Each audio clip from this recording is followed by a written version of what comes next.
গত শুক্রবার বাগেরহাট সদর উপজেলা ছাত্রলীগ নেতা সাদ্দামের কক্ষ থেকে ঝুলন্ত অবস্থায় তার স্ত্রী ও মাত্র ৯ মাস বয়সী সন্তানের মরদেহ উদ্ধার করে পুলিশ।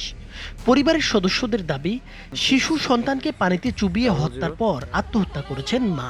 তবে নিহত নারীর ভাই জানান, আত্মহত্যার বিষয়টি তিনি মেনে নিলেও পুরো ঘটনাটি তার কাছে রহস্যজনক মনে হচ্ছে এবং তিনি বিষয়টি সহজে গ্রহণ করতে পারছেন না। এই ঘটনায় নিহত নারীর বাবা অজ্ঞাত ব্যক্তিদের আসামি করে থানায় একটি হত্যা মামলা দায়ের করেছেন। একটা সন্তান ৯ মাস বয়স, সে সুশিক্ষিতা, তার মধ্যে ধর্মজ্ঞান রয়েছে এবং তার যে মৃত্যুটা হয়েছে এটা কাঙ্ক্ষিত না। এটা আমাদের কাছে মনে হচ্ছে, কেউ বলছে আত্মহত্যা, আমরা আত্মহত্যার মতোই পেয়েছি কিন্তু সেভাবে মেনে নিচ্ছি, কিন্তু এটা আমাদের কাছে সন্দেহ থেকে যাচ্ছে যে এটা আত্মহত্যা কিভাবে হয়। অন্যদিকে এই ঘটনায় নিহত নারীর স্বামী ও ছাত্রলীগ নেতা জুয়েল হাসান সাদ্দামের প্যারোলে মুক্তি না পাওয়া নিয়ে ব্যাপক আলোচনা তৈরি হয়েছে। সাদ্দামের পরিবারের দাবি, প্যারোলে মুক্তির জন্য তারা বাগেরহাট জেলা প্রশাসকের কাছে আবেদন করলেও তা গ্রহণ করা হয়নি। তবে বাগেরহাট জেলা প্রশাসক জানান, তার কাছে প্যারোলের একটি আবেদন এসেছিল। তবে সাদ্দাম যেহেতু যশোর কারাগারে বন্দী, আইন অনুযায়ী প্যারোলের আবেদন যশোর জেলা প্রশাসনের মাধ্যমে করতে হবে। তাই তিনি সাদ্দামের পরিবারকে যশোর জেলা প্রশাসনে আবেদন করার পরামর্শ দিয়েছিলেন। যে প্যারোল নীতিমালা আছে 2016 সালের, সেইখানে যে জুরিসডিকশনে বা যে জেলায় বন্দী কারান্তরীণ আছে সেই জেলা ম্যাজিস্ট্রেট কিন্তু এই প্যারোলের বিষয়ে তিনি ডিসিশন নেবেন, সিদ্ধান্ত দেবেন। তো আমাদের কাছে যেহেতু এই জুরিসডিকশনটি দেওয়ার বা নাই আমাদের কাছে তাকে প্যারোলে মুক্তি দেওয়ার, এই জন্য তাকে প্যারোলে মুক্তি দেওয়ার ক্ষমতা বা সাহায্য করার ক্ষমতা আমাদের ছিল না। তবে আমরা তাদেরকে সৎ পরামর্শ দিয়েছি।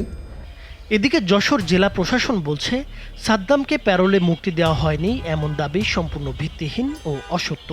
জেলা প্রশাসনের পক্ষ থেকে জানানো হয়েছে, ওই বন্দির প্যারোলে মুক্তির বিষয়ে জেলা ম্যাজিস্ট্রেট কিংবা কারা কর্তৃপক্ষের কাছে কোনো লিখিত আবেদন করা হয়নি।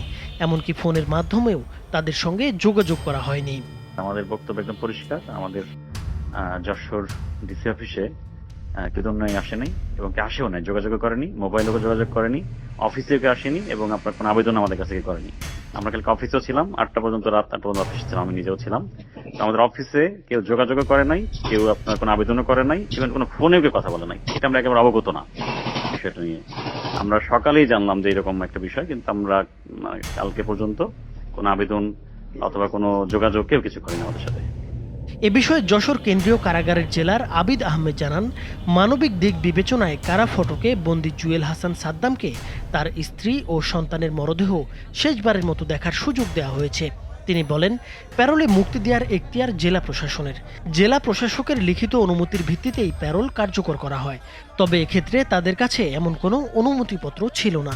তিনি আরও জানান, সাধারণত কোনো কারাবন্দির স্বজন মারা গেলে অনুমতি না থাকলেও মরদেহ কারা ফটকে আনা হলে মানবিক দিক বিবেচনায় তা দেখার সুযোগ দেওয়া হয়ে থাকে। লাশ যদি আসে, আয়সা যদি আমাদের কাছে বলে, আমরা সাধারণত এটা সবসময় আমাদের মানবিক চিন্তা করে আমরা দেখা করাই। ওনারা 6 জন লোক আসছিল, আমরা 5 মিনিট দেখা করাইছি। মূল ফটকের ভিতরে লাশ আমরা নিচে নামাইয়া হাতে দেখা করেছি।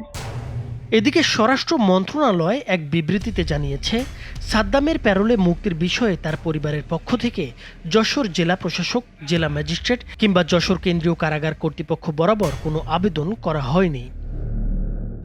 সাদ্দামের স্ত্রী ও শিশু সন্তানের মৃত্যুর ঘটনায় বাগেরহাট সদর মডেল থানায় 2টি মামলা দায়ের করা হয়েছে।